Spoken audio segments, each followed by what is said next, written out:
시간이 좀 돼서요. 제가 원래 저 전공은 상수도 관망 쪽으로 좀 많이 해서 바로 전에 수영사 세션에 이제 막 끝나고 세션 패널로 갔다가 지금 끝나고 갔거든요. 지금 한 48분 정도 됐는데 오늘 이제 요 세션 저장을 좀 부탁을 해가지고 오늘 일반 세션이 수전 등급과 활용 방안 및 수생태 보고 세션 지금 발표자 한 분이 안 오셨는데 그러니까 자연스럽게 하도록 하겠습니다. 그 세션 진행은.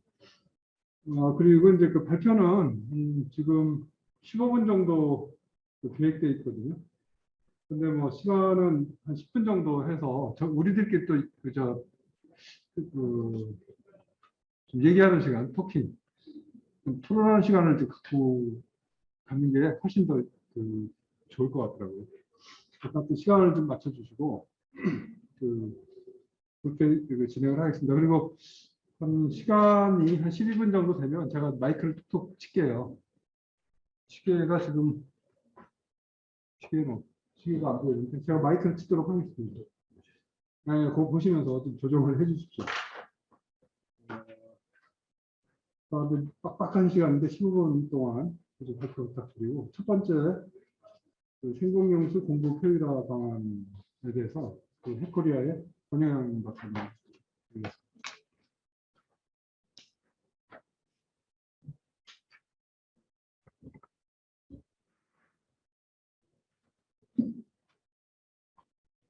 안녕하십니까. 해코리아 권영현 차장입니다.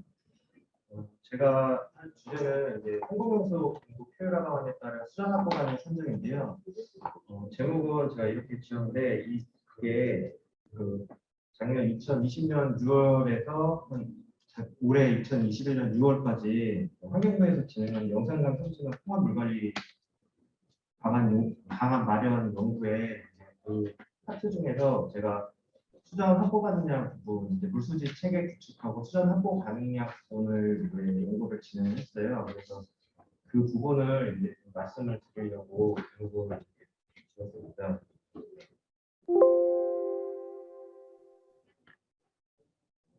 목차는 연구 개요, 수전 하나님 기초자료 조사, 물수지 분석 체계 구축, 수전 확보 가능량 산적 근로 순으로 진행하겠습니다. 다음부터 말씀을 드리면.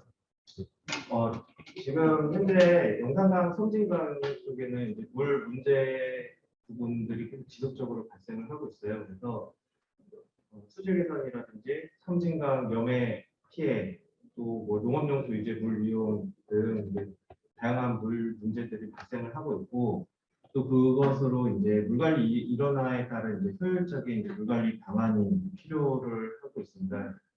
2018년 6월에 이제 물관리 일원화를 통해 가지고 이제 수량, 이제 수량 수질, 용도 등의 용도를 이제 고려한 이제 통합 물관리를 제시가 되었고, 그것 따라 가지고 용도별 최종 물관리 이용 계획 및 이제 효율적인 물관리 운영 방안이 이제 필요로 되고 있습니다. 또한 통합 물관리에 대한 이제 이해 관계자 부분, 이제 유역 거버넌스 부분, 그리고 다양한 이제 거버넌스를 통해 가지고 실행 가능한 통합 물관리 방안 부분이 계속적으로 도출이 되고 있습니다. 그리고 이를 통해 가지고 연구에서는 이제 유역 내 통합적 수량 수질 문제 해결을 위한 최종 물관리 방안 마련에 대한 물 문제 해결을 도모하고, 유역 거버넌스를 통한 이제 통합 물관리를 도출하고 추진 체계를 마련하는 부분입니다. 이게 전체적인 말씀드린 영산강 섬진강 통합 물관리 방안 마련의 연구 범위이고요. 거기 안에서 세부적으로는 지금 뒤에 말씀드릴 부분은 물수지 분석 체계를 구축을 하고, 거기에 따라서 이제 생공용수, 농업용수, 또 하천 유지용수 등을 이제 공급 효율화 방안에 따라 가지고 수전 확보 가능량들이 얼만큼 가능할지를 이제 산정하는 부분을 제가 중점적으로 말씀을 드리겠습니다. 수행 절차는 이제 기초자료 조사, 그리고 기초자료도 이제 유역 현황 조사가 있고 수량 기초 조사가 있습니다. 관측이나 운영 자료를 조사를 하고 주요 댐, 저수지, 배수지 개통도를 작성을 하고, 일단 이 자료들을 바탕으로 물수지 분석 체계를 구축을 합니다. 물수지 분석은 이제 기본적인 이제 자연유량을 선정을 하고 그거를 바탕으로 이제 유역 물수지 분석을 체계를 구축을 합니다. 이 자료를 가지고 이제 시나리오에 따라서 농업용수, 생공용수, 하천 유지용수에 대한 수전 확보 가능을 선정을 합니다. 수전 시설은 이제 저수 시설은 다목적 용수 발전용 댐 8개소, 농업용 뚝섬 저수지 24개소, 다기능고 2개, 방조제 이제 3개가 고려가 됐고요. 물수지 분석을 위해 가지고 원래는 여기 영섬 지역에는 표준력이 135개인데 이 물수지 분석을 세분화하기 위해서 이제 농업용 저수지의 이제 상류 유역을 고려를 해서 155개 소유역으로 구분을 했습니다. 그 외에 이제 하수처리장, 폐수처리장, 치수시설에 대한 이제 유입에 대한 부분을 이제 고려를 하였습니다. 앞에 말씀드린 것처럼 이제 물수지 분석이 필요한 이제 제어, 계획량, 시결 자료를 수집을 하였고요. 유역 현황의 이제 소유역을 구분을 하였는데 소유역을 구분한 이유가 실제 물 이용 체계 공급 현황을 더 자세히 반영이 가능합니다. 유역이 넓을수록 이제 물 부족에 대한 현상이 이제 크게 나타나기 때문에 줄여가지고 세분화된 이제 대책을 수립하기 위해서 소유역을 구분을 하였고요. 거기에 따른 이제 또 물에 대한 이제 저수를 기준으로 해서 용수 공급 계통도를 구분을 하고 하천 치수 시설을 기준으로 하여 이제 용수 계통도를 구분을 하였습니다. 다음은 이제 자연유량 산정 부분입니다. 자연유량은 이제 기상자료를 구축을 하여가지고 2000년부터 2019년 20년간의 이제 기간에 대해서 유역 평균 강우량을 산정했습니다. 대략적으로 연평균 강우량이 1380mm 정도 되고요. 기상청 기상대 지점에 대해서 페만 몬테스 방법을 이용해가지고 잠재증 발산량을 산정을 했습니다. 잠재증 발산량은 950mm 정도가 산정이 되었습니다. 자연유량이 이제 정확도가 얼마큼 되는지 이제 평가를 진행을 해서 결정개수 이제 평가를 했을 때 주암댐 같은 경우는 0.794, 섬진강은 0.791로 이제 관측 유량과 이제 비교를 했을 때 상관성이 이제 높게 나타났습니다. 물수지 분석을 이제 모델을 이제 구축을 하였는데 물수지 분석 구축할 때 앞에 좀 전에 말씀드렸듯이 이제 분석 단위를 공간적으로 이제 세분화를 했고 실제 무기용 공급 체계를 반영을 했고 하천 치수용 시설은 실사용량을 반영을 했습니다. 이 상세 내용은 이제 뒤에 말씀을 드리겠습니다. 어떻게 했는지. 그리고 저수 시설 용수 공급 방식을 반영을 했고 분석 단위는 아까 말씀드린 155개 부분을 반영을 했고 시간은 이제 1단위로 해서 분석을 할 때는 단순 단위로 이제 5일 간격으로 이제 지시를 했습니다.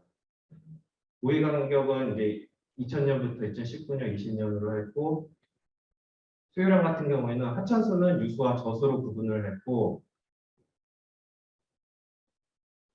용수 계통도에 따라서 이제 자기유역과 이제 타수에 대한 용도별 수요량을 반영을 했습니다. 유수는 이제 하천 치수 시설에 대한 이제 실사용을 유역 단위로 수요량을 선정을 했고 저수 같은 경우는 다목적 댐은 공급 계획량, 저수지는 키로 공급량, 방조제는 저수 영역에 해당되는 이제 치수장 수요량을 적응을 했습니다. 그리고 생공이나 농업용수에 대한 부분은 회기 수량을 고려를 했습니다.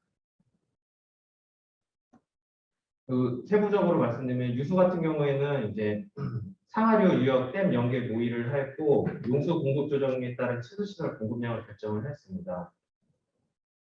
또 저수도 이제 댐 연계 운영이 가능하고 용수 공급 조정 기능에 따라서 이제 저수시설 공급량을 결정을 하였습니다. 또 댐 운영 기준을 고려해서 방류량을 결정을 하였고 환경 대응 용수를 조정을 했습니다. 이제 조사된 이제 용수 수요량이 인데 이거는 이제 생공동 이제 하천 유지에 따라 가지고 일단이 공급 계획량을 적용했습니다. 이거는 이제 물관리 실무 편람에 있는 값들을 이제 참조를 해가지고 물수지 분석 때 입력 자료로 이제 적용한 부분이고요. 이제 그리고 저수지 내에서 이제 치수에서 타수계로 공급되는 양하고 댐 직하류로 직접 방류하는 공급하는 양들을 구분을 해서 물수지 분석 모델에 이제 반영을 했습니다. 저수지 같은 경우는 농업용수 수요량은 이제 작물 재배 시기가 있어가지고 그 부분을 고려를 해서 일단이 필요 공급량을 적용했고 생공용 사천유지용수 같은 경우에는 이제 사용 수량 조사 결과를 이제 적용을 하였습니다. 그 하천 유역 수요량은 이제 사용 치수량을 산정을 했는데 아까 말씀드린 것처럼 이제 전체 총 이제 1392개가 있는데 실적 자료는 147개밖에 없습니다. 이게 실적 자료 수가 원래 사용자가 이제 값들을 이제 한강 홍수통제소 이제 각 지역에 있는 홍수통제소에 이제 보내야 되는데 개인들이 사용을 하다 보니까 그런 자료들을 전송하고 이런 체계가 지금 아직 구축이 덜 된 상황이어서 실적 자료는 이제 수는 이제 적지만 이제 실적 자료를 보유한 부분을 이제 따져보면 허가량이 이제 75%를 이제 자료를 이제 전송합니다. 이 부분은 이제 공공기관이나 이제 허가량이 큰 기관에 대해서는 이제 정확한 이제 사용한 값들을 보내가지고 이 실사용 치수량이 이제 75%가 돼서 저희는 이거를 평균값으로 이제 보고 이 부분을 이제 적용을 이제 하였습니다. 물수지 분석 체계를 구축해서 이제 물수지 영향 평가를 진행을 해서 가축용량과 비교를 해서 상관성이 이제 나주대교와 곡성군의 예성교의 부분이 높게 나타났습니다. 이 물수지 분석 결과 부분입니다. 결과는 이제 저수 시설에 대한 물수지 분석이 이제 수요량 대비 공급량 부족량을 산정을 하였고 농업용수 같은 경우에는 0.6%, 뭐 하천유지용수 같은 경우 0.1% 부족량이 발생을 했습니다. 저수시설에 대한 부분에 이제 용수 공급 능력이 한 20년 동안에 이제 확보가 가능한 것으로 판단이 됐고, 권역별로도 보면 이제 공급량 기준의 섬진강 생공용수는 55.3, 농업용수는 35.2% 순이고, 영산강 농수 공급량이 이제 상당히 이제 지배적인 것으로 나타났습니다. 유수 같은 경우도 이제 공급량 기준으로 섬진강 공업용수가 58.3, 농업용수가 35.8, 영산강 이제 농업용수가 80.1%로 이제 영산강 소액권역 농업용수 부족량이 그렇게 발생을 했는데 이거는 이제 중소규모 저수지랑 뭐 양수욕과 치수고들의 시설에 대한 고려가 이제 좀 필요한 것으로 나타났습니다. 그러면 더 작은 유역에 대한 부분을 이제 저희가 물수지 분석은 하지를 못했기 때문에 거기서 이제 발생하는 물 부족들이 있는 것으로 이제 판단이 되었습니다. 이 자료 물수지 분석 체계를 구축한 자료를 가지고 이제 수전 확보 가능량을 산정을 했습니다. 수전 확보 가능량은 저희가 이제 임의로 막 작성을 하는 게 아니라 저희 아까 서두에 말씀드렸듯이 이제 용역을 진행을 해서 용역 안에 있는 과업지시서 내용으로 이제 시나리오를 작성을 했습니다. 그래서 농업용수 같은 경우는 유효도수량 1000만 톤 이상의 저수지에 공급 효율화를 해서 이제 농업용수 공급 효율화 방안 마련 연구라는 이제 연구 안에 있는 결과를 이제 활용하기로 했고요. 생공용수 같은 경우에는 이제 유수율 제고, 대체 수자원 개발 등을 이제 포함한 수자원 산정 추가 확보량을 이제 산정을 하기로 해서 이제 여기에서 이제 저희는 이제 유수율 제고에 대한 부분하고 이제 유수율 제고에 대한 부분을 어떻게 이제 고려를 할까 이제 연구를 해서 거기에 이제 나와 있는 용역 부분을 이제 반영을 했습니다. 하천 유지용수 확보 가능량은 이제 기존 수자원 저수지에서 확보 가능량, 홍수 조절의 활용, 공급 가능량 등에 대한 물관리 계획 연구 결과를 이제 활용을 했습니다. 농업용수 확보 가능량 부분은 이제 농업용수 저수지 24개소 뚝 저수지를 대상으로 발표를 했고,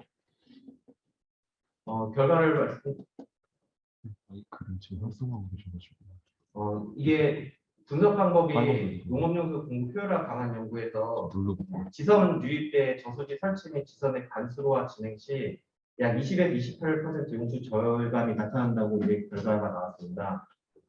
또 이제 주요 지선의 수문 담수심 조작에 따라서 지선이 하는 담수심이 일정 이상일 때 수문을 받으면 수문 조작으로 인해서 약 11에서 12% 용수 절감이 된다는 결과가 나와서 저희는 이제 농업용수 수요량을 10, 20, 30% 감소에 따라서 시설별 확보 가능량을 산정을 했습니다.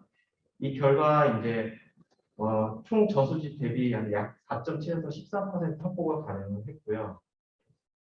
생공용수 같은 경우에는 이제 저수지, 댐 7개소, 저수지 6개소, 이거는 생공용수를 이제 활용하는 이제 댐 저수지 부분에 대해서 이제 반영을 했고, 치수 시설 중에서도 생공용수를 사용하는 46개소를 적용을 했습니다. 이 부분은 이제 수도정비 기본계획에서 변경 보고서에 보면 어, 목포 유수율 증가량이 있습니다. 그래서 농산강권역 같은 경우는 약 2015년 대비 30년에 약 5.9%가 증가를 하고 섬진강권역에는 한 6.9%가 증가합니다. 그래서 저희가 이제 수요량 한 5%, 10% 감소에 따라 가지고 이제 시설별 이제 확보 가능량을 선정을 했습니다. 그래서 전체적으로 보면 이제 수단 확보 가능량이 이제 총 저수 용량 대비 이제 3.1에서 6.2% 이제 확보 가능한 것으로 나타났습니다.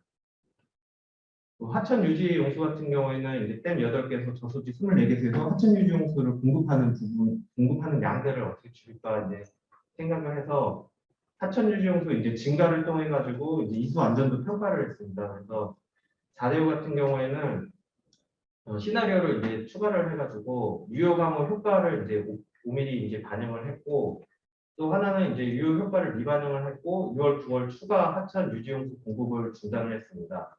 그리고 또 하나는 이제 유효 강호 효과를 5mm를 반영을 했고 6월, 9월 추가 하천 유지용수 공급을 중단해서 이수안전도 197, 95%에 대해서 수단 확보 가능량을 이제 선정을 했습니다. 이 결과 이제 영상각 4대호 같은 경우는 이수안전도 100% 수준에서 시나리오 1은 16만, 14만, 23만 정도 이제 확보가 가능했고요. 섬진강 같은 경우는 19만, 이제 삼진강은 4만, 섬진강 남해 같은 경우는 24만 확보가 가능했습니다. 이제 결론입니다. 그래서 저는 이제 영섬진강 유역에 대해서 이제 물수지 분석 체계를 구축을 하고 이거를 바탕으로 해서 수전 확보 가능량을 산정을 했습니다. 수전 확보는 시나리오를 통해 가지고 농업용수, 생공용수, 하천 유지용수에 대해서 이제 가능량을 파악을 했고요. 농업용수 같은 경우는 용수로 관수로 함이 이제 수분 조작으로 인해서 확보 수요량을 이제 효율적으로 활용해서 하류, 수질 개선 및 환경 대응 요소를 이제 활용이 가능할 것으로 판단이 됐고요. 생공용수 같은 경우에는 유수율 증가에 따라서 공급량을 효율적으로 사용할 수 있으나 이게 결과가 유수율 증가에 의한 이제 사업들이 이제 정상적으로 이루어져야지 이제 장래 목표치를 이제 반영이 가능한 것으로 가능한 결과이기 때문에 확보 가능량에 대한 부분은 이제 좀 논의랑 이제 사업성을 이제 바탕으로 이제 판단이 돼야 될 것으로 봅니다. 또 하천 유지용수 같은 경우에는 하천 하류의 하천 유지용수를 증가를 하기 위해서 이수안전도 100% 기준은 이제 충족시킬 수 있는데 이제 강우량 부족할 경우나 뭐 용수 공급이 불안정할 경우 이런 경우에는 이제 용수 공급 안전율과 운영 수혜를 고려해가지고 신중하게 이제 결정할 필요가 있는 것으로 이제 판단이 됩니다. 이상 발표를 마치겠습니다. 감사합니다. 네, 수고하셨습니다. 네. 물수지가 굉장히 고려하는 사항들도 많은데 그 장래 계획하고 가정하고 그거에 따라서 이제 시나리오가 나오는데 그 모델링 하는 거 수고하셨고요. 혹시 질문 없으세요? 네. 없으시면 그냥 다음 진행을 하도록 하겠습니다. 네, 수고하셨습니다. 감사합니다.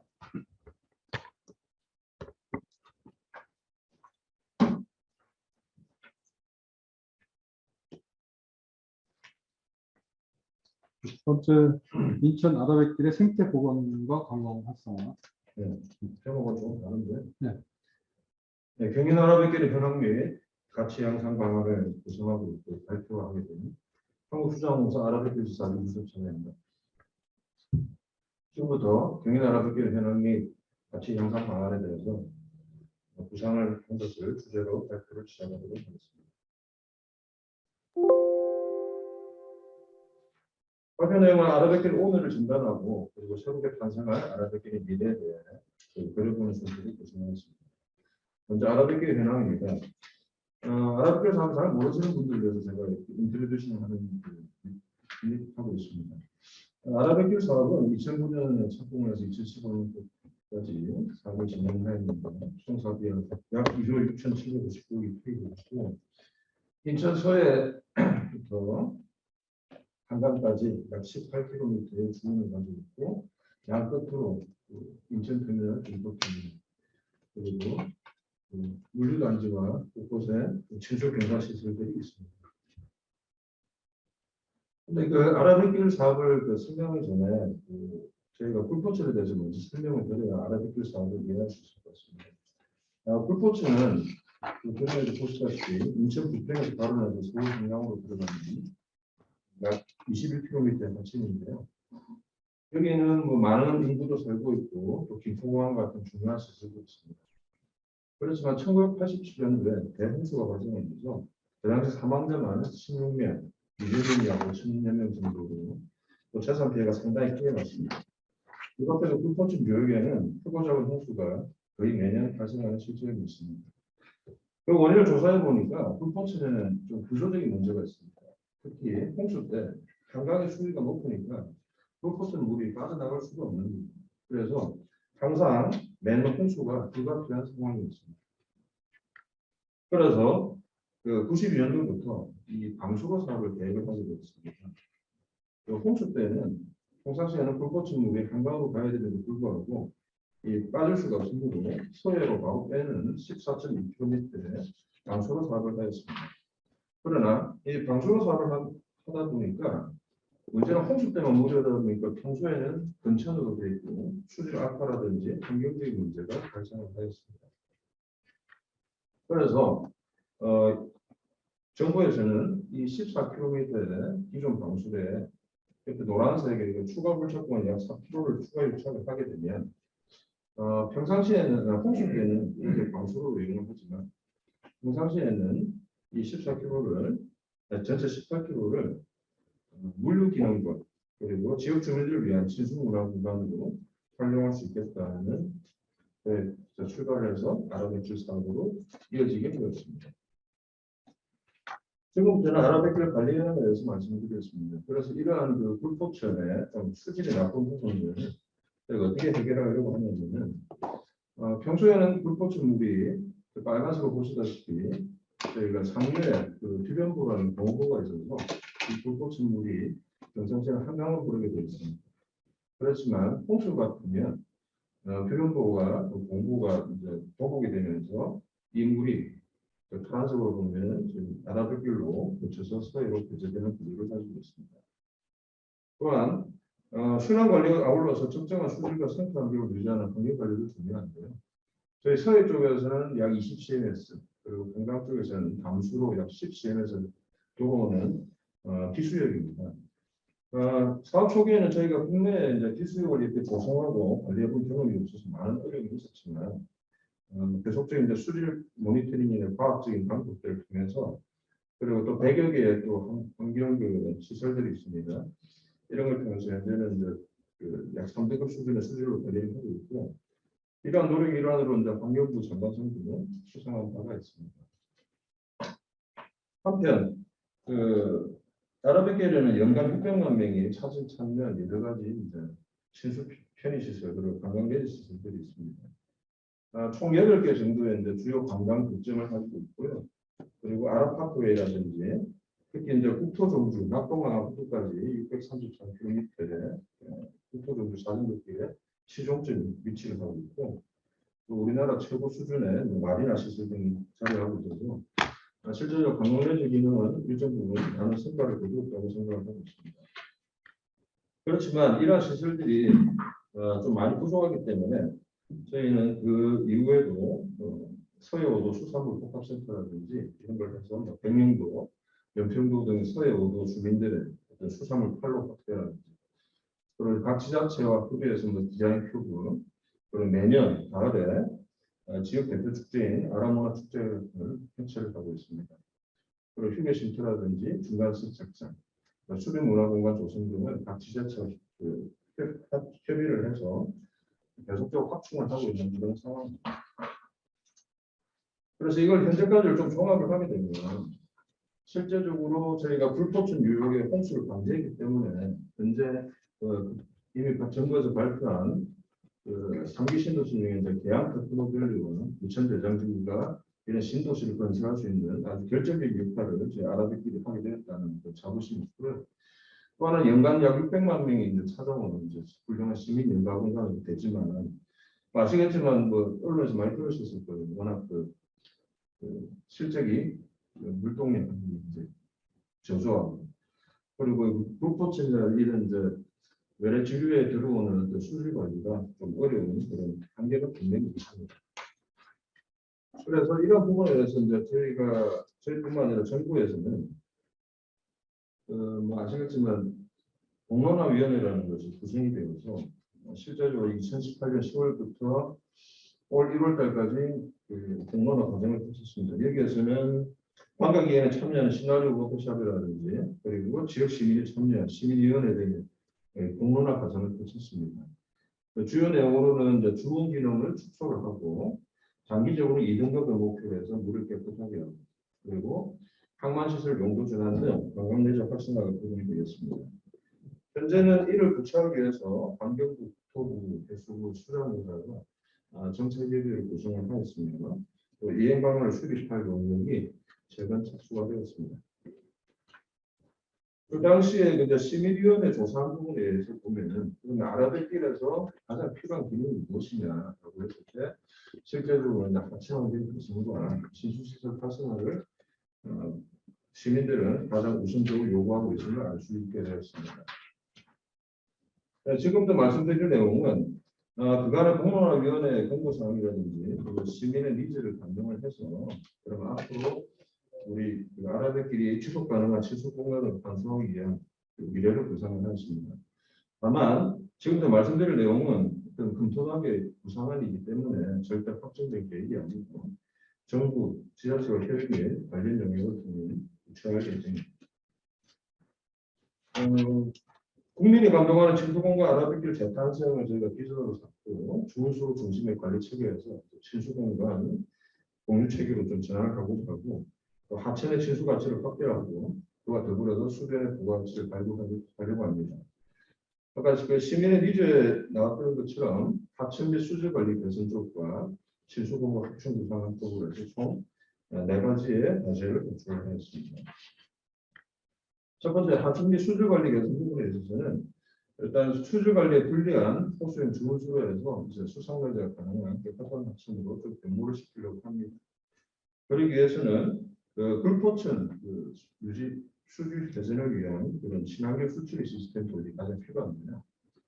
예를 들어서 불포천 같은 경우는 현재 아까 말씀드렸듯이 평상시에는 한강으로 공유되고 홍수시에 들어오지만 일단 불포천의 깨끗한 하수 보도 처리에 의한 그런 물들을 도입을 하게 되면 이런 수질이 훨씬 더 나아질 거로 생각이 들고 다만 이렇게 될 경우에는 오른쪽으로 한강으로 가는 연결수로 설치할 이런 부분에 이제 수로를 좀 정비할 필요는 있습니다. 이런 부분들도 말씀드렸듯이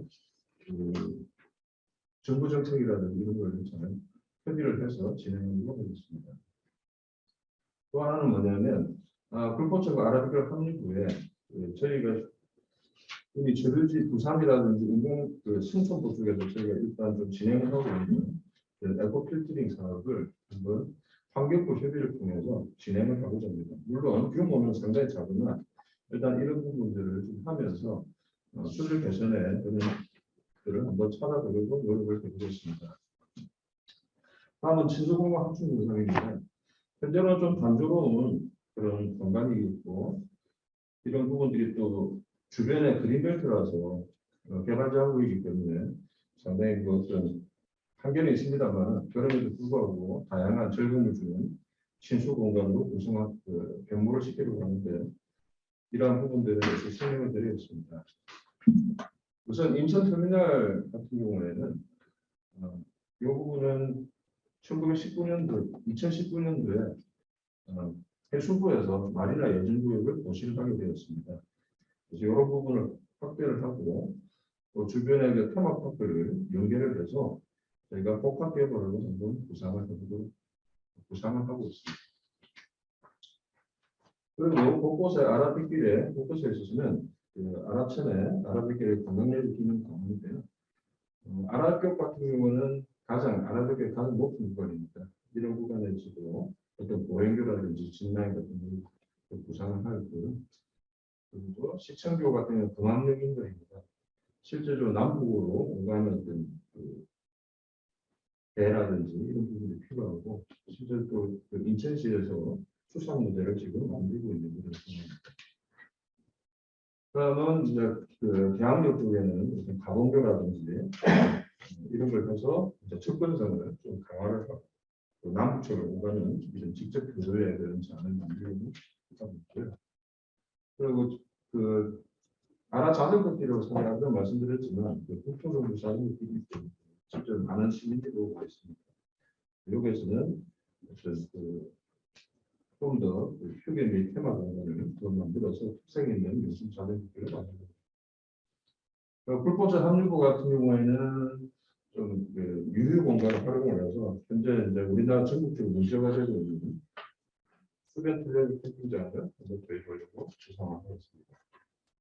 그리고 무엇보다 저 수상구역 같은 경우에는 현재 주운 기능이 있기 때문에 이런 것이 현재로서는 좀 힘들지만 주운 기능이 축소가 되면 바지선을 이용을 해서 어떤 선상 갤러리라든지 선상 카페 같은 이런 부분들을 충분히 활용이 가능할 것으로 생각이 듭니다.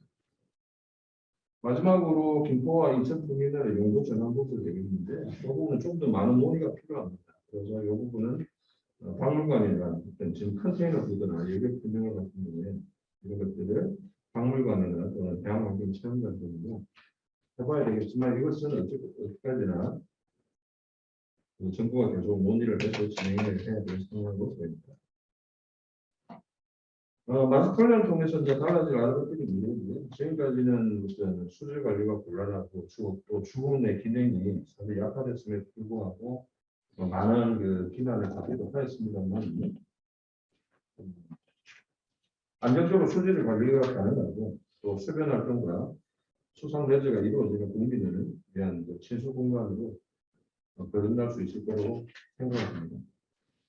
이상으로 이제 경인 아라뱃길 현황 및 그 구상 중인 가치 형성방을 말씀드렸지만 제가 아까도 말씀드렸지만 이것은 여기까지는 저희가 지금 검토하고 있는 부분이고 정부와 지자체 협의를 통해서 구체화하도록 노력하겠습니다. 지금까지 경청해 주셔서 감사합니다. 네, 수고하셨습니다. 저도 거기 가끔 가보는데 사람들을 많이 좀 유입할 수 있는 그런 여건들이 좀 만들어졌으면 합니다. 질문 사항 없으시면 진행할까요? 그렇게 하겠습니다. 네, 수고하셨습니다. 그럼 세 번째인데요. 오늘 김준기 선생님 오셨어요? 예. 준 교수님이신데. 네, 실직 자료 기반 미계측 저수지 공량 산정해서 짧게 한 10분 정도 하시면 될 것 같습니다. 저 발표자는 충북대학의 맹승진 교수님이십니다. 갖고 오셨어요? 이건 아니, 좀 학생인데, 네. 오늘 저 해남부에서는 못 오실 입장. 제가 그거 좀 말씀을 드리겠습니다. 해남부에 계시는 분이 제2차관 비서라고 해야 되나? 보좌관이라고 해야 되나? 뭐 그래가지고 차관 일정이 많습니까는 몰라서. 그 울산에 있어요? 아니죠. 그건 재난안 되는 지금에 있고요. 근데 지금 왜 이렇게 일이 되는가 하면 이게 좀 바뀌었어요.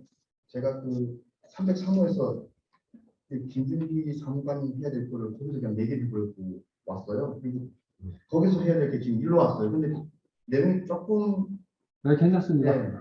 비슷하긴 한데 네. 이게 지금 중요가 녹화가 돼가지고 똑같은 걸 두 번 할 수 없어서 그래서 좀 바꿔서 들어갔습니다. 그래서 여기는 이제 K워터에 근무를 하는데 여기도 뭐 또 유역조사 성과 검증 어제 뭐 하고 이래가지고 또 왔습니다. 이게 제가 지도교수라 대신 왔습니다. 그래서 학생 발표를 지도교수가 하게 되는 그런 상황이 되고 있습니다. 여기 제목은 실습 기반 저수지 그룹화를 통한 저수지 유형 예측인데요. 이제 이게 왜 이걸 하게 되는가 하면은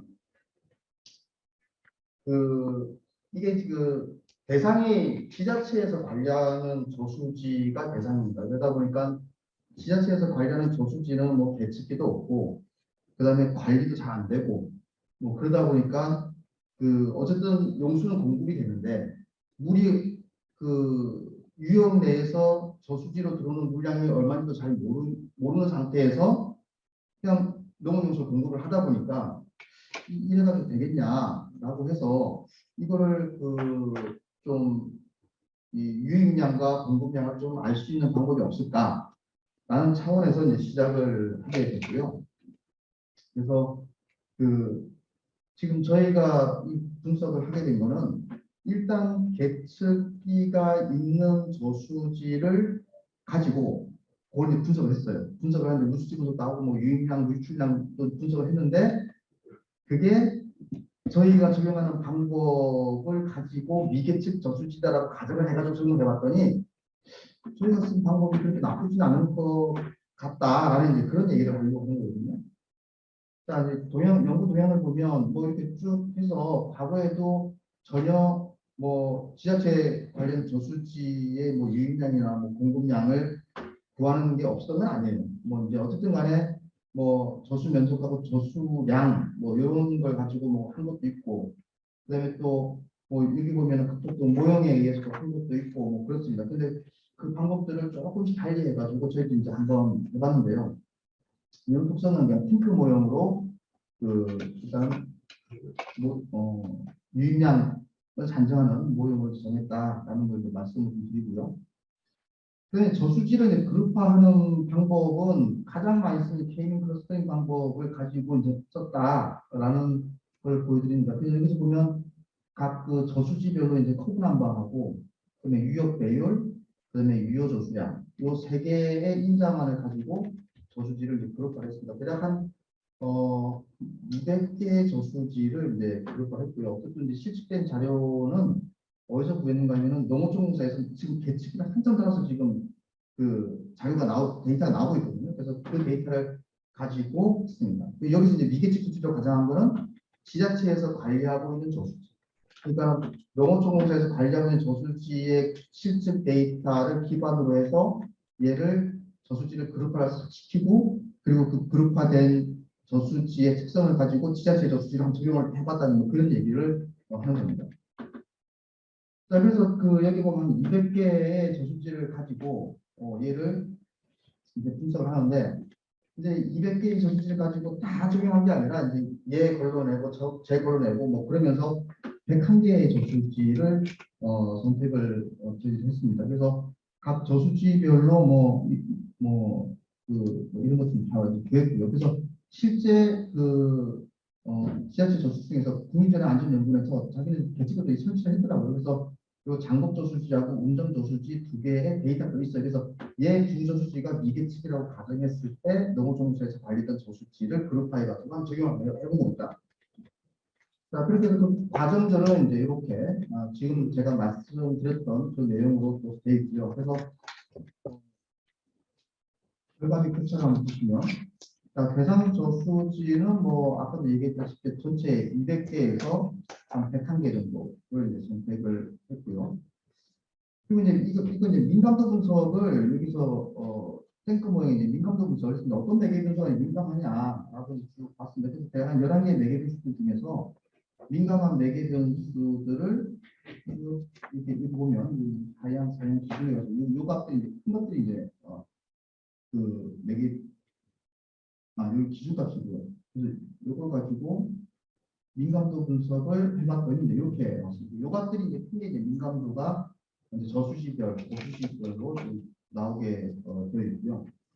그래서 저희들이 그 매개 변수 보정 방법은 이제 포트런 기반으로 해가지고 이제 보정을 일단 했습니다. 그래서 요거는 이 문제가 뭔가 보정할 때 농어촌공사에서 나오는 그 관측 데이터들이 유인형 자료가 3.6kg 찍히는 게 아니라 군데군데 빠져 있어요. 그래서 이걸 가지고 보정하기에는 좀 어렵지 않아요. 그래도 유인형 자료 그밖에 없으니까 그걸 가지고 보정을 하는데 어쨌든 이제 특정한 기반으로 최적화 프로그램을 매기면서 민감도 순서대로 해서 한번 만들어 봤어요. 그래서 요게 프로그램을 이제 만든 건데요. 그래서 이렇게 해서 이제 프로그램 메인 화면에다가 처음에 초기값을 탱크모의 초기값을 이렇게 주면 아까 상한과 하한에 마이너스 10% 되어 있는 거를 2%에서 5% 간격을 계속 조정해 가면서 얘들은 이제 NSE하고 ROV 값이 1에 가깝게 가는 걸 찾아냅니다. 그래서 요 값을 해서 이제 결과를 입력 자료를 만들어 놓고 그쪽에 이제 계산해서 넣으면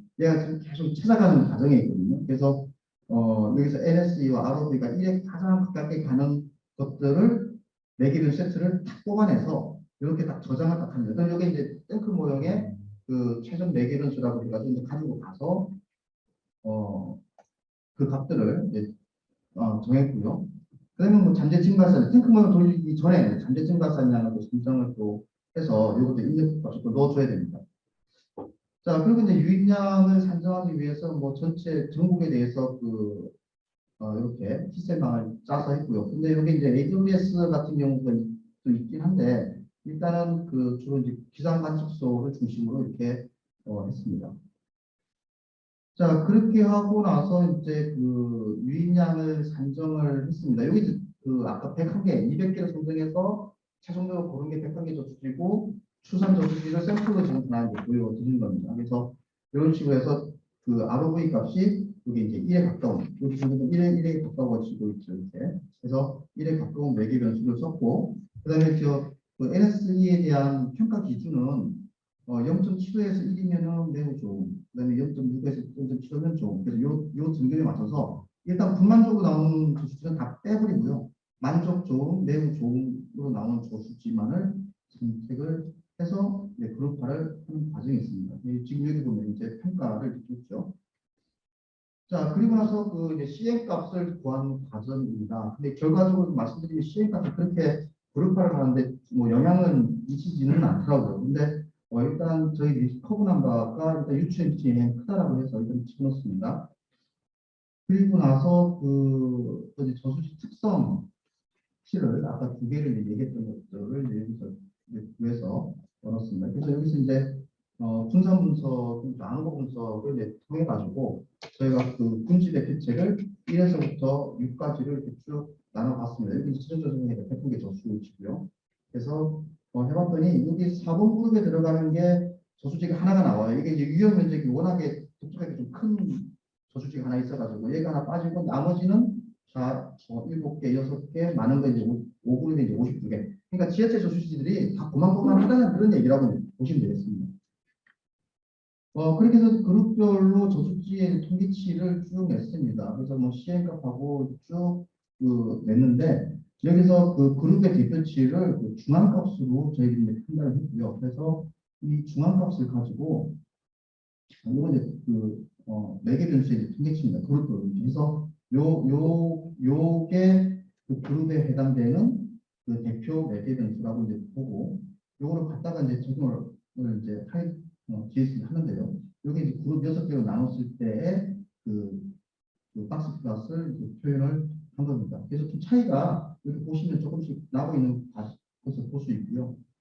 그래서 이제 미계측 저수지라고 이제 가정했던 이제 장고 공정 저수지에다가 얘를 이제 적용을 해봤더니 그 6개 그룹 중에서 이제 아까 5그룹에 해당되는 거 여기 보시면 네, 여기 5그룹에 그러니까 다 고만고만했던 저수지들 5그룹에 저수지 이제 운전 저수지하고 그 장국 저수지가 해당이 되더라라는 그래서 그 그룹 5에 해당되는 그 값들을 이제 쭉 넣었습니다. 넣어가지고 해봤더니 생각보다 이게 지금 그래서 잘 안 맞는 것처럼 보일 수도 있긴 한데요. 근데 여기 보시면 그 이건 장국 저수지고 운전 저수지인데요.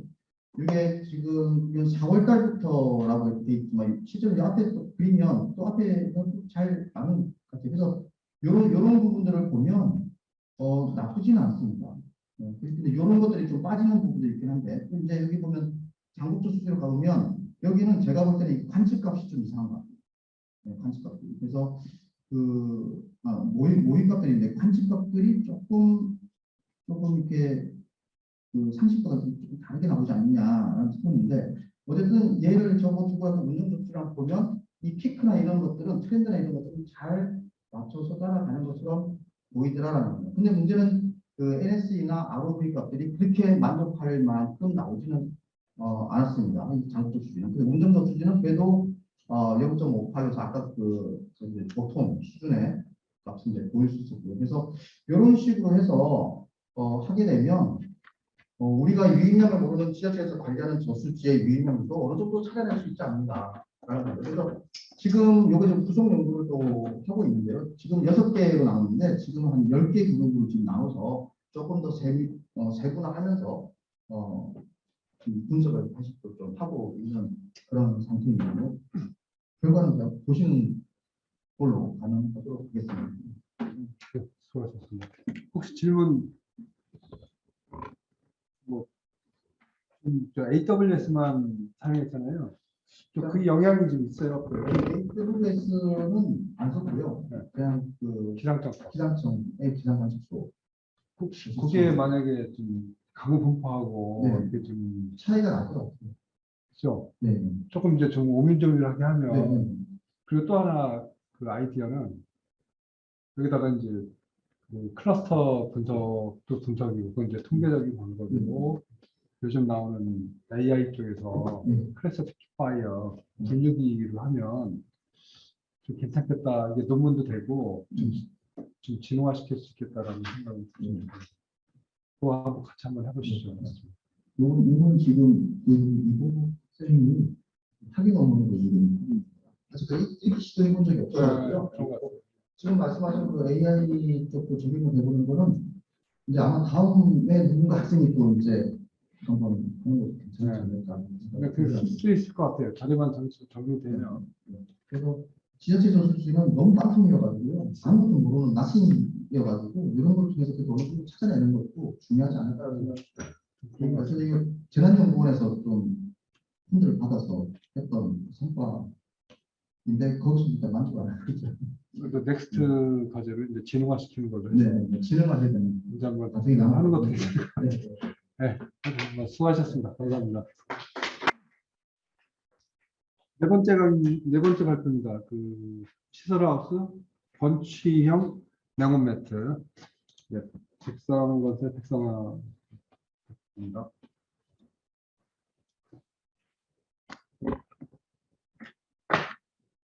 안녕하십니까. 저는 백상건설 백상화 대표입니다. 반갑습니다. 저는 그 논문이라기보다는 좀 이렇게 그 개발을 좀 많이 하고 있습니다. 그냥 창의적인 걸로 봐주시면 될 것 같습니다. 그리고 머리도 좀 식힐 겸 앞에는 워낙 그 좋은 그 논문들을 갖고 나오셨는데 저 같은 경우는 이렇게 간편하게 머리 식힐 겸 보시면 될 겁니다. 오늘 보니까 기름값이 경유값이 한 1,600원 정도 되더라고요. 리터당 이상 되더라고요. 그래서 저는 시설하우스라는 일반 비닐하우스에 난방을 어떻게 할 건가? 이걸 가지고 돈이 워낙 많이 드니까 이걸 보통 겨울에 겨울 동절기에 그 난방 비용이 40% 총 매출의 40%를 차지합니다. 그런데 제가 이걸 계속 이쪽으로 관심이 있다 보니까 집에 보면 가정용 온수 보일러가 있어요. 집마다 아마 한 개씩은 있을 겁니다. 요거 아직 효율성이 높은 이 위에 잠도 자고 이러면 아주 좋더라고요. 그래가지고 이걸 이제 비닐하우스에 접목을 하면 상당히 좋은 어떤 작은 에너지를 갖고 이렇게 충분히 큰 효과를 낼 수 있겠다 싶어가지고 이번에 만든 겁니다. 이게 비닐하우스 온실입니다. 권치용 냉온 매트라는 거는 바로 여기 있는 요겁니다. 이렇게 주로 채소나 큰 과수장비는 힘들고 채소 같은 경우에 수도권 쪽에서 이런 쪽에서 아까 그런 보일러를 이거는 냉난방 시스템 보일러입니다. 보일러에서 이렇게 뜨거운 물이 나가면은 요 매트를 갖고 이런 식으로 올렸다. 밤에는 온도가 낮을 때는 이걸 펴놓고 밤에는 이제 낮에는 이제 올리고 그러면 요 안에가 국부적으로 따뜻해가지고 일반 집의 가정용 온수 보일러처럼 식물들을 저렴한 비용으로 키울 수 있다고 저는 이제 이걸 샘플로 하나 만들어 놨습니다. 그래가지고 그런데 이걸 갖고 이제 저거는 안 나옵니다. 왜냐하면 한 1년, 2년 정도를 이걸 가동을 해야 난방 비용이 나오기 때문에 경유 대비 뭐 다른 난방비 대비 얼마 이게 지금 1년째 개발한 지가 제가 한 1년 좀 더 됐습니다. 그래가지고 설치해 놓고 이 비교 얼마큼 절약되는가 이거에 대해서 아직까지는 덜 나왔습니다. 그 대신에 획기적으로 줄어든다는 건 맞습니다. 내용은 이렇습니다. 지금 가정용 온수 보일러하고 차이점이 뭐냐면 이 주 배관이 큰 배관이 있고 미세 배관이 이렇게 있습니다. 다음 칸에 보면은 이렇게 만든 겁니다. 이 뜨거운 물이 압을 이어주고 큰 배관을 이어주고 이쪽으로는 이제 돌아 회전하면서 바로 회전한 물이 이제 미세관으로 회전하면서 이렇게 놓으면서 이래 빠져나가는 겁니다. 그렇게 되면은 순식간에 넓은 온실 하우스에서 골고루 물을 뜨거운 물이 들어갔다가 순식간에 나가기 때문에 전체적인 온도를 고르게 분포할 수 있다는 게 장점이고요. 또 장점은 뭔가 하면은 보통 우리 집 가정집 온수 보일러는 하나가 들어갔다가 이렇게 한번 이렇게 계속 돌잖아요. 이렇게 돌아가고 들어가고 온수 보일러에 들어가거든요.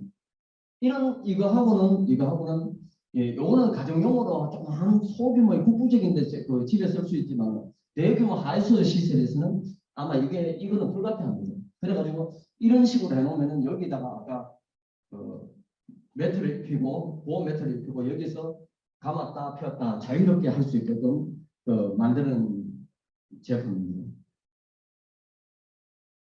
그리고 이것도 이제 이걸 하나 만들고 또 이걸 똑같은 원리입니다. 똑같은 원리면서 지붕 위에 이제 낮에 보통 한겨울에 바깥에 영하 한 10몇 도 들어가서 하우스 온실 상단에는 한 28도, 30도 올라갑니다. 보통 하우스 낮에는 그런 잉여의 열을 그런 식으로 흡수를 해가지고 요 물통에 담아놓는 원리입니다. 한낮에 뜨거운 열을 모아놨다가 밤에는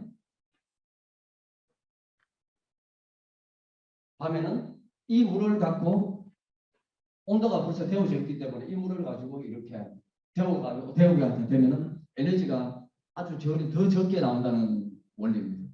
그리고 여름에는 좋은 식물, 시금치가 여름에 엄청 비쌉니다. 여름에는 그런 좋은 식물을 가지고 식물을 할 때는 지하수를 뽑아가 열어놓고 이 물을 가지고 냉수를 만들어가 하게 되면 온도 편차가 상당히 많이 차이 나기 때문에 상당히 에너지 쪽으로서 봤을 때는 상당히 절약된다고 보고 있습니다.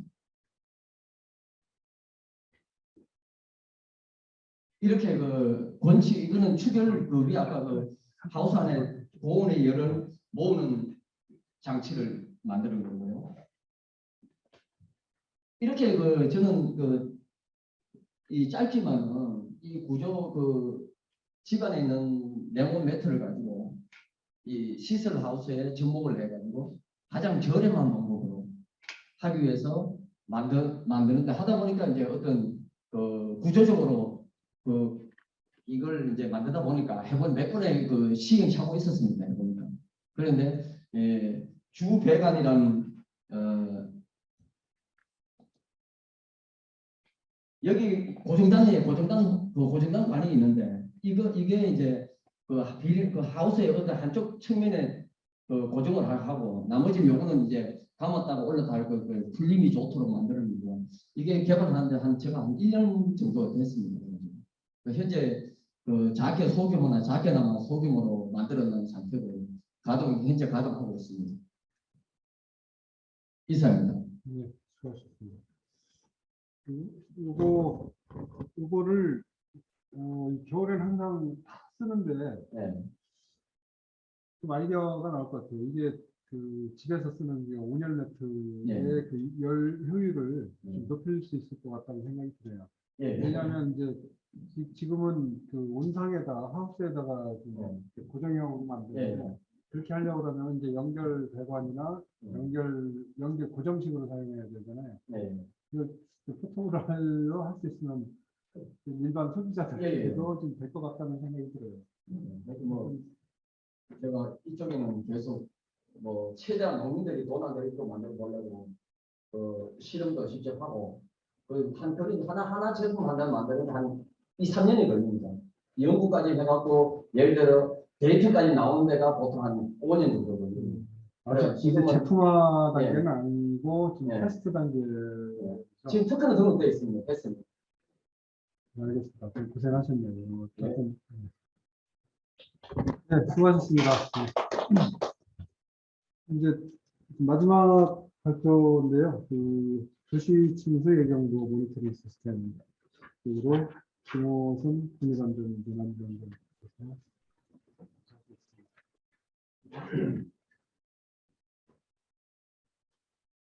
네, 안녕하십니까. 저는 국내재난안전연구원의 강도입니다. 저는 이제 도심수 예경보를 모니터링 시스템 개발하는 거 시범 운영한 거 내용하고 예측 광고를 좀 활용해서 예경보 신뢰성을 높이는 연구를 했습니다. 저 연구 배경 같은 경우는 일단은 침수가 저희 최근에도 그렇고 침수가 도시 지역 내에서 침수가 많이 발생하고 있고 이제 기후변화 보고서에 따르면 이제 향후에도 미래에도 그런 침수가 강도가 높아지고 집중호우가 많아지는 그런 현상으로 인해서 침수는 계속 발생할 것으로 예상하고 있는데 문제는 도시 침수라는 게 이제 정말 어떤 1시간, 2시간 이내의 어떤 강우로 인해서 짧은 시간에 발생하기 때문에 여기에 대응하기 위해서는 어떤 정확한 어떤 기준이나 물론 뭐 이제 구조적인 것도 있겠지만 비구조적인 방법으로 대피나 이런 것들을 위해서는 좀 신속하고 정확한 이제 침수 발생 기준이 필요할 것 같아서 이제 그걸 만드는 연구를 진행을 저희가 했었고요. 저희 2018년부터 그 전에도 이제 선행 연구는 있긴 했는데 2018년부터 위험 기준을 만들었습니다. 위험 기준 같은 경우는 이제 기본적인 개념은 과거에 어떤 이제 피해가 침수 피해가 발생했을 때 발생한 강우량 이제 그만큼이 이제 어떤 한계 강우량으로 저희는 이제 기준을 잡고 위험 기준을 만들었고 뭐 이런 침수 피해 통계 자료가 없는 지역 같은 경우는 이제 위험 특성이나 이런 걸 이용해서 저희 최근에는 이제 그 딥러닝 모델로 뉴럴 네트워크 모델을 이용해서 어떤 모델을 만들었습니다. 저희 이 부분은 저희가 좀 이제 간략하게 설명드렸고요. 이제 뒤에 내용을 위해서 간략하게 설명드렸는데 자세한 내용 혹시 궁금하시면은 좀 따로 말씀드리긴 하겠습니다. 그래서 이런 위험 기준들을 만들어 놓고 이제 저희가 운영을 했습니다. 실제로 저희가 개발한 시스템에 운영을 하고 그 결과에 따라서 이제 어떤 뭐 개선 방안이나 이런 거를 찾고자 했습니다. 그래서 지금 그 침수 모니터링 시스템 같은 경우는 이제 기본적으로 앞서 말씀드린 어떤 위험 기준을 적용해서 어떤 강우가 왔을 때 어떤 행정동, 그 행정동에 단계별로 위험 알람을 주는 그런 시스템입니다. 저희 이것도 연구원에서 이제 과거에 개발했던 시스템에 계속해서 업그레이드하면서 적용을 하고 있고, 그래서 그리고 이제 이 시스템 지금 현재 같은 경우에는 2020년도에 태풍 마이사 때 현황을 이제 보여드리는 겁니다. 그래서 여기 이 그림을 보시면은 지금 지속 시간이 이제 30분, 60분, 180분이 있는데 이제 지속 시간 60분에 60분 이제 강우에서 이제 위험 단계 기준 이상이 강우가 발생해서 이런 위험 지역들이 생기는 겁니다. 이 시스템 같은 경우는 지금 뭐 전국적으로 활용하고 있지는 않지만 지금 울산이나 부산 등에서는 시범적으로 운영하고 있고 행정안전부에서도 이제 저희가 직접 운영해서 결과만 주는 식으로 활용을 하고 있습니다. 그래서 이제 저희가 20년에 시범 운영한 결과입니다. 대상 지역은 177개 시군구청 1336행정동에 대해서 위원회이 만들어져 있기 때문에 대상 지역으로 해서 시범 운영했고 기간은 이제 우기철 비가 많이 오는 그런 6월에서 9월 사이에 이제 운영한 결과입니다. 전체 이제 지자체별로는 이렇게 표에 나와 있고 전체적으로는 1,233개 행정구에서 위험 기준으로 봤을 때는 한 2,200건의 위험 알람이 발생한 것을 볼 수 있습니다. 근데 실제로 이게 위험 알람이 있다고 해서 침수가 발생했다 이런 경우는 대부분 없습니다. 정말 이 당시에 한 10개 내외 정도밖에 안 됐던 것 같습니다. 실제로 침수가 발생한 건. 근데 이제 저희는 이 정확성을 분석하기 위해서 저희가 이제 설정한 위험 기준만큼의 강우량 이상 강우가 발생했는지 아니면 그것보다 발생을 못했는지에 대한 걸로 이제 신뢰성을 분석했습니다. 여기 보시면은 이제 저희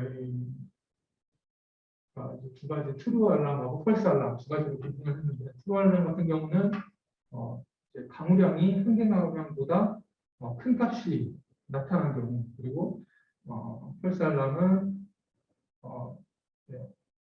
시간별 최대 강우량이 한계 강우량보다 작은 경우를 이제 설정을 해놓고 그래프를 보시면은 이제 빨간색 선이 저희가 설정한 기준이고 검은색 점이 실제 발생했던 강우량을 의미합니다.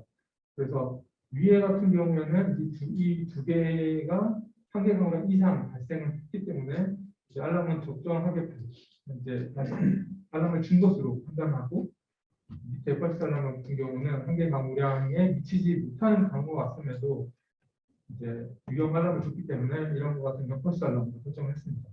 그래서 실제로 저희가 전체 이제 8월에 대상으로 8월 것만 이제 추출해가지고 알람 현황을 보니까 위험 기준으로 그때 약 한 37.9% 정도가만 맞고 나머지는 약간 좀 잘못된 알람인 걸로 분석이 되어서 이제 이런 원인은 저희가 실제로 어떤 100ml의 기준을 설정해 놨을 때 대피 시간을 고려하다 보니까는 한 80%의 위험 알람을 주고 70%의 경계 알람, 60%의 주의 알람 이런 주기 때문에 실제로 강우는 90ml가 왔다 멈췄다 해도 위험 알람을 나가게끔 되어 있기 때문에 그런 문제로 인해서 발생은 이제 그런 문제가 발생했고 그런 거를 개선하기 위해서 예측 강우를 활용하는 방법을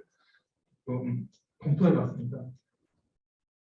예측 강우를 활용하는 방법은 첫 번째 거 보시면은 이제 지금 실제로 이제 운영한 거는 이렇게 실측 강우가 올라가면서 주의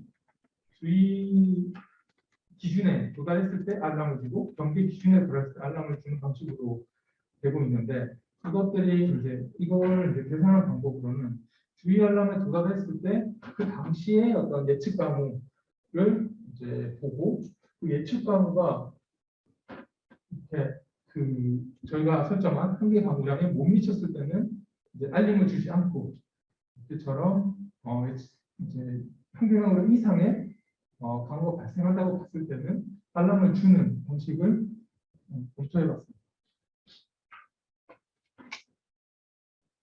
이제 분석 방법으로는 이제 일반적으로 이제 강우 분할표 강우의 정확성을 평가하는 방법을 사용해서 그랬고 여기 히트 같은 경우는 쉽게 설명드리면은 실제 침수가 발생한 거 있는데 이해가 편하기 위해서 침수로 표현했습니다. 알람이 발생했고 실제 침수가 발생한 경우 그리고 펄스 알람은 알람이 있었는데 침수가 발생하지 않는 경우 그리고 미스 같은 경우는 알람이 없었는데 침수가 발생한 경우 그리고 플래트 같은 경우는 알람이 없었고 침수도 발생하지 않는 경우를 의미로 그래프로 보시면은 이제 A, B, C, D로 이렇게 표현을 해놨습니다. 그래서 분석한 결과를 보니까는 실제로 저희가 운영한 결과에서 이제 알람이 필요한 경우 적절하게 알람이 발생하고 아니면 알람이 필요 없는 경우에 알람을 낮추지 않는 적절한 경우에가 이제 크게 증가하는 것을 확인을 했고 이 경우는 이제 어떤 위험 알람의 신뢰도를 향상시킬 수 있는 그런 부분으로 볼 수 있습니다. 그리고 스파이스 알람 같은 경우도 지금 감소했기 때문에 이것도 이제 신뢰도 향상에 영향을 주는 거고, 이제 문제는 미스 알람인데, 미스 알람 같은 경우는 어떻게 보면은 실제로 침수가 발생을 했는데 알람을 주지 않은 그런 문제가 되는데, 이런 경우는 어떻게 보면 진짜 예견 시스템이 절대 있으면 안 되는 그런 케이스이기 때문에 이 부분에 대한 개선은 좀 필요한 것 같습니다. 그래서 이제 그 미스 알람 같은 경우는 대부분 전부 다 보면은 어떻게 보면 예측 가능에 대한 정확도의 문제가 있었고요. 예측 가능에 또 정확도가 개선이 된다면 이 부분이 개선될 수 있는 부분이라고 생각이 듭니다. 저희가 한 결론입니다. 앞에 그 내용을 이제 요약해 놓았고요. 저희가 이 미스알람에 대한 부분은 저희가 지금 사용한 예측감과 이제 2015년에 연구원에서 이제 지상 모정에서 이제 쓴 방우량을 적용해서 사용했었는데, 이게 이제 최근에 뭐 KDS나 이런 새로운 예측 방우에 대한 데이터 자료가 많이 생기고 있습니다. 그런 부분은 아직 적용을 못한 부분이라서 그런 부분을 추가적으로 적용을 해본다면 조금 더 정확성이 향상이 되고, 그런 정확성이 향상되면은 차단 대피 시간도 증가시킬 수 있고, 그리고 좀 더 정확한 알람을 줄 수 있지 않을까 생각하고 있습니다. 이상입니다. 수고하셨습니다. 이거 예를 들어서 알람 위치가 되게 중요할 것 같은데, 지하도도 있을 수도 있고, 이게 아까 이제 보여준 그림은 이 위치가 한 어디를 기준으로 하는 거예요? 만약에 이 부분은 저희는 행정동을 기준으로 행정동의 하고, 어디? 지하도냐? 아니면 그 행정동 전체를 대상으로 하고, 저희 같은 경우에 이게 사실 뭐 수치모나 이런 일반적으로 이제 뭐 수치모나 이런 거 통해서 위치를 정확하게 하는 건 아니기 때문에 행정동 전체 알람을 주고, 그러면 이건 있어요. 그럼 그 행정동이 가장 취약지구, 그러니까 지하도 생각하면 맞을 것 같아요. 네. 지하차도. 네. 그 사고 많이 나니까. 그걸 이제 기준으로 하는 거하고 행정동 전체를 기준으로 하는 거하고는 좀 차이가 있을 것 같다는 생각이 들어서. 이게 이 연구가 초반에 이제 했던 게 지자체 공무원들이 이제 활용하기 위해서 구축하다 보니까는 행정동 단위 어떤 그런 게 필요함에 따라서 그런 구축했는데, 지금 연구로 매년 한 10개 지역씩 이제 침수 위험 그렇죠. 지역에 대한 이제 침수 예상률을 만들고 있습니다. 그걸 적용해서 알겠습니다. 침수. 뽑아내고 있습니다. 네, 알겠습니다. 하여튼 수고하셨습니다. 감사합니다. 하여튼 수고하셨고요. 저희 세션 하여튼 끝까지 이렇게 자리 지켜주셔서 감사드립니다. 이걸로 저희 수생 때 수강 공급과 활용 방안 수생 때 관한 세션 마치는 걸로 하겠습니다. 감사합니다.